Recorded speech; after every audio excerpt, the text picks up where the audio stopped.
Okay, this is really starting to annoy me now. Not least because most of the news outlets out there and a good many of the YouTubers as well have failed to mention this.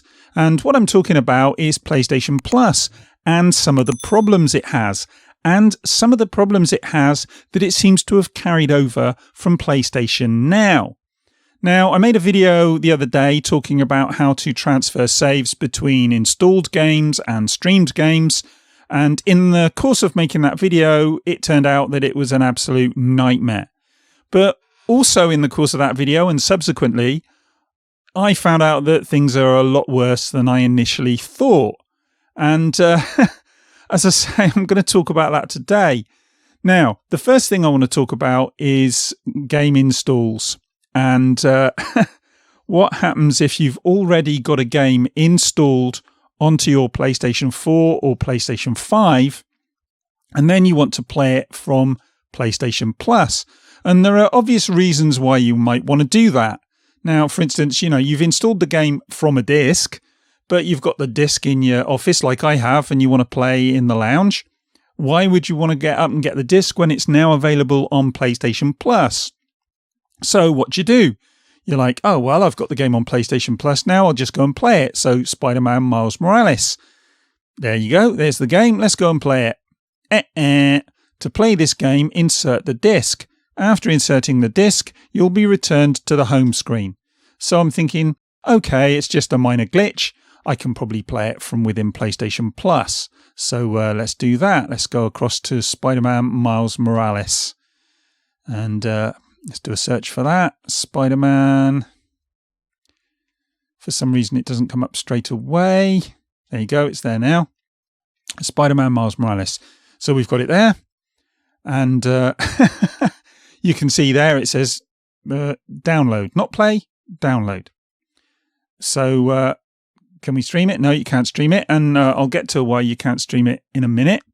But yeah, Spider-Man Miles Morales is not available to stream, and you can't just play it from there, even though it's already installed, because the install from disk seems to be completely discrete from the install from PlayStation Plus.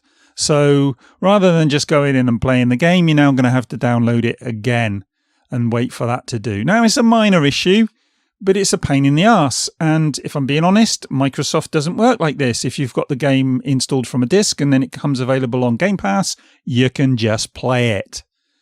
So yeah, that's a pain in the arse. Then the second thing is that no PlayStation 5 exclusive games are streamable.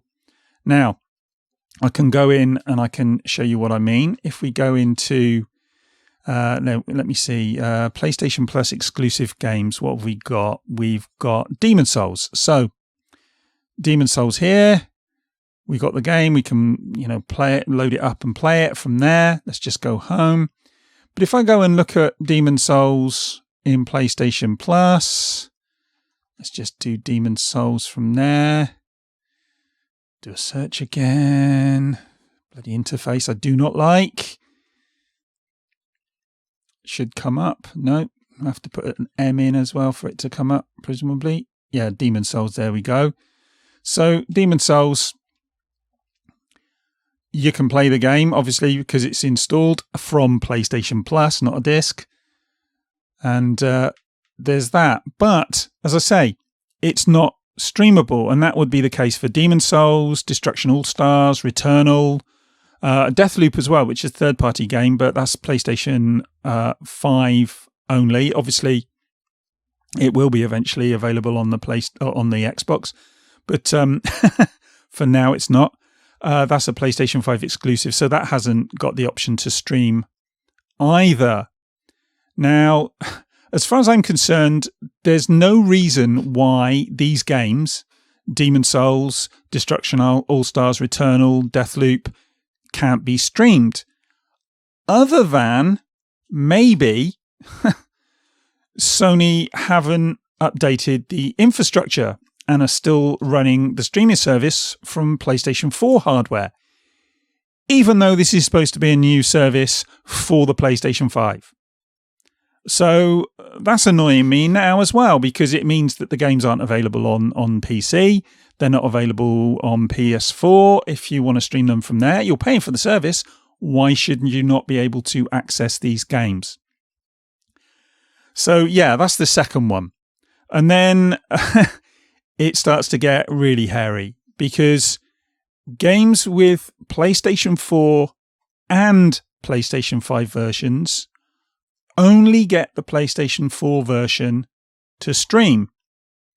Now, you might think, oh, well, that's not a big deal. I think it's a bit of an issue because of what I just said. I think it's because they haven't updated the infrastructure, so you only get the PlayStation 4 version. But it gets worse than that. Because, for instance, if you go into a game like Ghost of Tsushima, and you go in and you play the game, we're playing on the PlayStation 5. We've got the PlayStation 5 version of the game. And if we go in and play it, and then we come out of it and we finished playing it. So imagine we finished playing it. And then you hit the options menu and you go down to upload, download, save data. And you choose to, what we've got here, console storage. So you want to upload console storage because you've been playing it on your PlayStation 4. Now, we went through this a bit the other day. So you go into this, you say yes, and then it'll come up with this and it'll ask you to upload it and stuff, and you can upload it. Now, I've uploaded earlier, so I'm not going to do that now. So you've uploaded it to the cloud. Okay, all well and good, you'd think. That's great. No problems. But now, say, for instance, I've got my laptop out and about and I want to play Ghost of Tsushima. So here we are now. We're on the PC and you can see PlayStation Plus and you've got the Windows menus and stuff, so you can see that. So Ghost of Tsushima.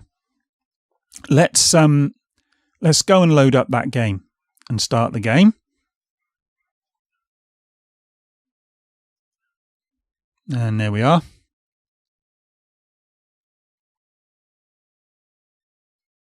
So, right, we're now in the game and we want to be able to play from where we left off. So we hit the PlayStation button. We go to Application and Save Data and select that.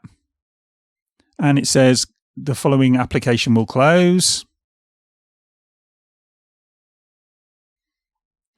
And save data in-game streaming storage, save data in online storage. So I'm going to go in there and copy to game streaming storage.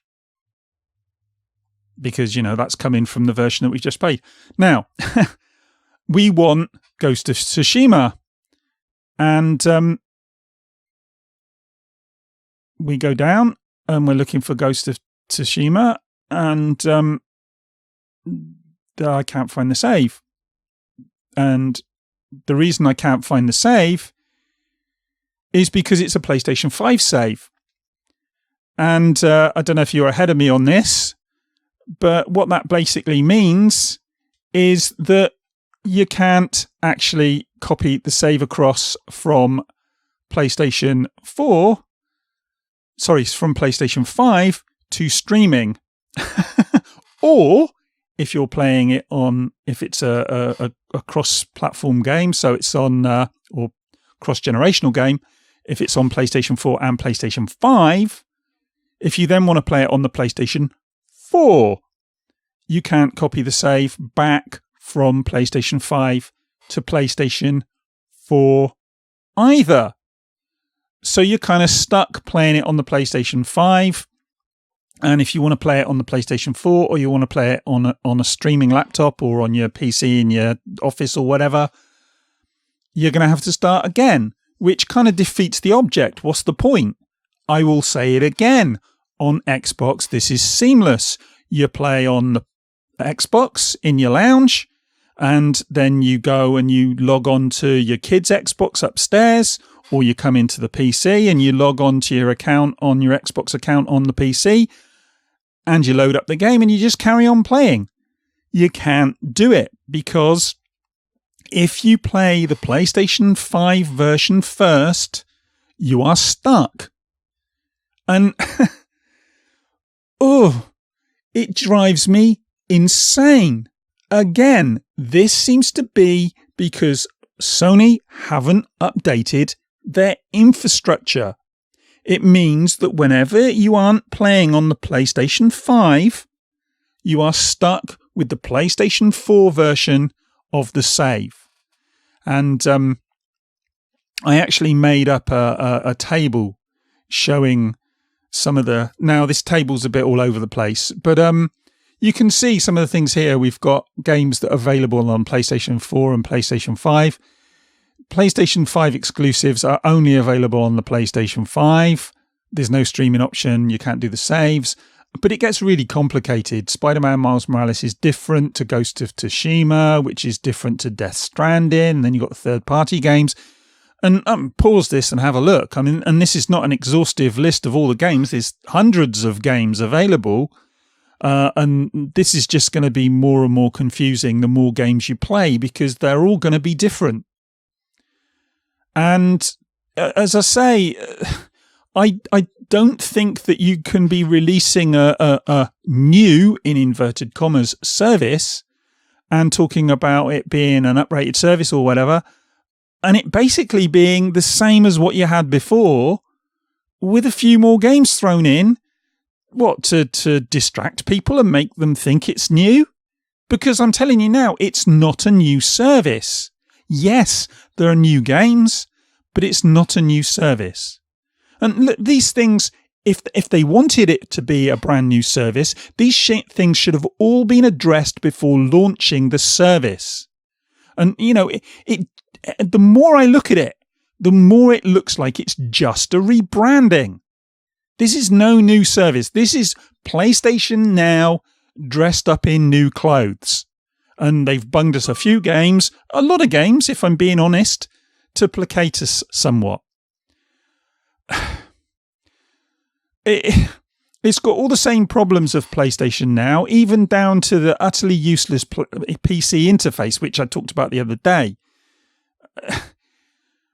Honestly, it's as if Sony just thought that they could just get away with it. Like they could throw us a bone and we'd just be content because, there's more games on there. And I don't know. Maybe they did. Maybe they thought we wouldn't notice. But I noticed. And I know a lot of mainstream media hasn't noticed. And I know a lot of YouTubers haven't noticed. But I have noticed. This isn't a new service. There's more on it. They've expanded the service. But it's got all the same problems that we had before with PlayStation Now. And I'm fed up of the fact that no one's actually saying this. Because it could have been a great service. And it still has the potential to be a great service. But unless people call them out over the problems with it, it's not going to improve, is it? It's been annoying me. Look, some of it's because I've been so close to it over the last couple of weeks that I keep trying to do things and I keep running into problems. And some of that's because I'm making videos. So obviously my frustration with this is probably bigger than most other people's frustration with it, because they're just going to be playing the games. They're not going to be going backwards and forwards and looking at stuff. But when you do start doing that, you start to see the cracks. You start to see the problems. And there are a lot of problems. But anyway, look, you guys, as ever, may disagree entirely with my take on this. You might think it's a fantastic service. And in some ways it is. But like a lot of things, the games that you get most annoyed with aren't the really shit games. You just don't play them. The games you get really annoyed with are the ones that are potentially great but are utterly ruined by some stupid decision, like EA sticking bloody loot boxes in everything and ruining the game that way. So, again, this service could be fantastic, but Sony are actually damaging it by not looking forward and not uprating it for the new systems for PlayStation 5 and doing nothing with PlayStation Plus on PC, or PlayStation Now as it was. They've just reskinned it. That's it. But anyway, look, as I say, let me know what you think in the comments. Come across to my Discord. Like this one if you like it. Like it if you don't like it. And yeah, we'll have a chat. In the meantime, I'm going to go and get myself a cup of tea and go and lie down in a dark room. And I'll speak to you in the next one. Bye.